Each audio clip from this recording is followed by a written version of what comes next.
Welcome to Chow Time. In every corner of the globe, there are dishes that do more than just feed us. They tell a story, capture a moment in time, and offer a taste of home. These are the world's great comfort foods. Today, we're setting out to explore a culinary icon that began as a simple street snack and evolved into a global sensation. It's a symphony of textures and flavors, all packed into one perfect portable meal. Imagine the sound of a crackling, airy baguette, its delicate crust giving way to a soft, pillowy interior.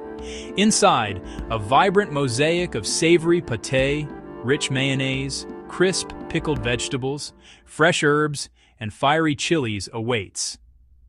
This sandwich was born from the collision of cultures during colonialism. It survived the hardships of war, and ultimately, it rose to become a powerful and delicious symbol of Vietnamese identity and resilience. This sandwich is Banh Mì, and it tells the story of Vietnam in every single bite. Join us as we journey through its fascinating history, from its French colonial origins to its modern-day variations. We'll travel the streets of Vietnam to see how it's made, exploring the distinct regional styles from the bustling alleys of Saigon to the historic lanes of Hanoi. We'll break down its anatomy, revealing the secrets to its perfect balance, and even show you how to craft an authentic version in your own kitchen. This is the incredible story of how a humble sandwich conquered the world. To understand the banh mi, we have to travel back in time to the late 19th century, to a period when Vietnam was under French colonial rule. The French didn't just bring their military and their administration, they brought their culture, their coffee, their architecture, and most importantly for our story, their bread.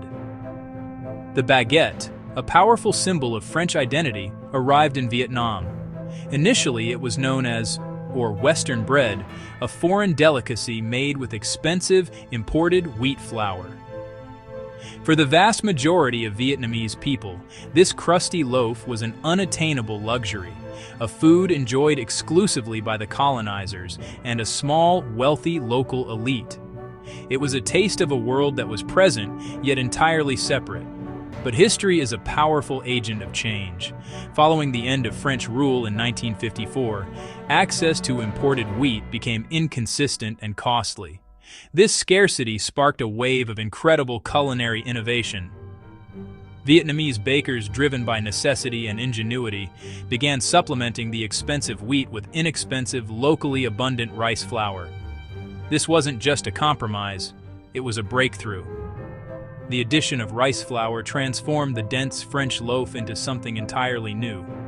A baguette with a shatteringly thin, crisp crust and a soft, cloud-like, airy interior. This new bread was not only more affordable, but it was perfectly adapted to Vietnam's humid climate, staying fresh and light where its French predecessor would have grown tough. With an accessible bread now in hand, the modern banh mi began to take shape on the bustling streets of Saigon in the 1950s. A small shop named Hoa Ma is often credited with being the first to popularize the sandwich format, taking the bread and filling it with distinctly Vietnamese ingredients. This was the moment the baguette stopped being just bread and started its journey to becoming a complete meal. It was no longer it was becoming banh mi. What began as a symbol of colonial power was reclaimed and reinvented, transforming from a foreign luxury into the quintessential food of the people, fast, affordable, and bursting with local flavor. Banh mi became more than food. It became a symbol of resilience and creativity. Vietnamese people took something imposed on them and transformed it into something uniquely their own. Today, banh mi represents accessibility. It's fast, affordable, and deeply tied to daily life, from busy mornings to late-night meals. To truly understand the banh mi, we must first deconstruct it, exploring each element as a crucial note in a complex, edible symphony. It all begins with the foundation, the bread. This isn't just any baguette. It's a direct descendant of French colonialism, brilliantly reimagined through a Vietnamese lens. While its ancestor is dense and chewy, the Vietnamese baguette is a marvel of texture. Bakers ingeniously incorporated rice flour alongside the traditional wheat, a subtle but revolutionary change.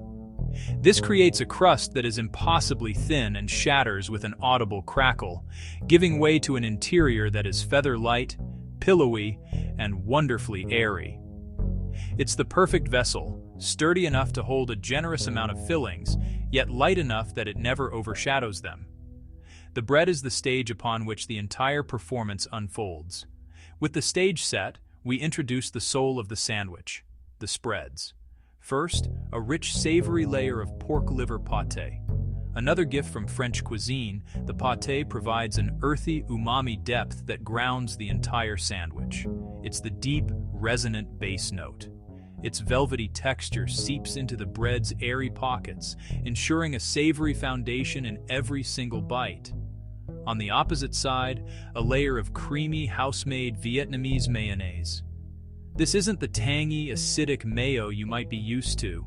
It's often richer, made with just egg yolks and oil, creating a luscious, slightly sweet creaminess.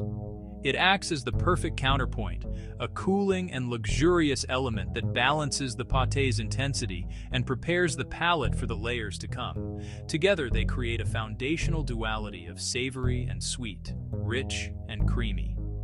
Now for the heart of the banh mi, the protein.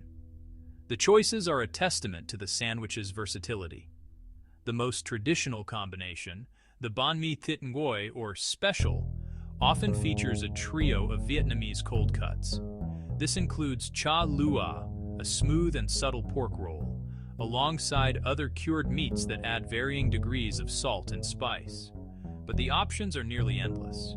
You might find succulent, smoky grilled pork, known as thit nu ung, marinated in lemongrass and fish sauce, or perhaps the textural delight of roast pork, with its tender meat and shatteringly crisp golden brown skin. For those seeking other flavors, you'll also see savory shredded chicken, plant-based options like golden fried tofu, or the simple comforting richness of a fried egg, its yolk waiting to burst and coat the other ingredients. Each protein brings its own distinct personality, defining the central character of your sandwich. With the rich, savory layers in place, the sandwich needs a jolt of life, a bright electric zing. That roll belongs to Chow, a quick pickle of julienne, daikon radish, and carrot. Submerged in a simple brine of vinegar, sugar, and water, these humble root vegetables are transformed. They become intensely bright, sweet, and tart, with a satisfying, refreshing crunch. This is not just a garnish, it is a critical structural element. The sharp acidity of the Chow slices directly through the richness of the pâté, mayonnaise, and fatty pork, cleansing the palate and preventing the sandwich from ever feeling heavy. It's the high note, the spark of acidity that makes every other flavor shine brighter. To complement the sharp tang of the pickles, we add layers of pure freshness. Cool, crisp spears of cucumber provide a watery crunch and a clean, green flavor, acting as a cooling buffer. Then, a generous handful of cilantro is tucked in, its distinctive, slightly peppery and citrusy aroma permeating the entire sandwich. It's an essential aromatic that is quintessentially Southeast Asian. And for those who crave a little danger, a little fire, there are the chilies. Often fiery bird's-eye chilies, sliced thin, are scattered throughout. They aren't meant to overwhelm, but to provide surprising, sharp bursts of heat that awaken the senses and keep each bite exciting and unpredictable. Finally, the umami exclamation point. A quick finish with a drizzle of emoji seasoning. This dark, salty, savory liquid condiment is a flavor bomb all its own, adding a unique and almost meaty depth that ties everything together. Some vendors might use a light soy sauce, or even a secret blend infused with fish sauce and butter. This final seasoning is the conductor's last flourish, ensuring every ingredient is harmonized. The two halves of the baguette are then pressed firmly together, compressing the layers. This is the genius of the banh mi. It's a complete ecosystem of flavor and texture held in your hands.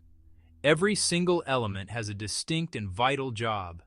the crisp and airy bread, the creamy and savory spreads, the hearty protein, the sour and crunchy pickles, the fresh herbs, and the spicy chilies. They are all meticulously layered so that every single bite is a complete experience. A perfect harmonious balance of crisp, creamy, savory, sour, fresh, and spicy. It's more than a sandwich. It's a story of history, ingenuity, and flavor, complete in every bite. Authentic banh mi starts with the bread. Light, airy inside, crackling on the outside. No single ingredient dominates. Every bite is layered, intentional, and fast, because banh mi is meant to be eaten on the go. As Vietnamese communities spread around the world, banh mi followed. In places like the United States, France, and Australia, it evolved again, larger portions, fusion fillings, and local twists. But purists will tell you, the best banh mi is still found on a Vietnamese street corner, wrapped in paper, eaten standing up. There's no fancy way to eat banh mi. You hold it with both hands, lean forward, and let the crumbs fall. It's not meant to be neat. It's meant to be enjoyed quickly, loudly, and fully. To understand banh mi, you need to understand Vietnam, a country full of movement, motorbikes weaving through traffic, markets alive with sound, cafes overflowing onto sidewalks. Food in Vietnam is communal, fast, and deeply personal. Banh mi fits perfectly into that rhythm of life. If you're in Vietnam, look for small street stalls with short menus and long lines. Outside Vietnam, seek out Vietnamese-owned bakeries, where the bread is fresh and the flavors stay true. Banh mi is more than a sandwich. It's history, culture, and identity between two halves of bread. If you enjoyed this journey, subscribe, and tell us, what food should we explore next?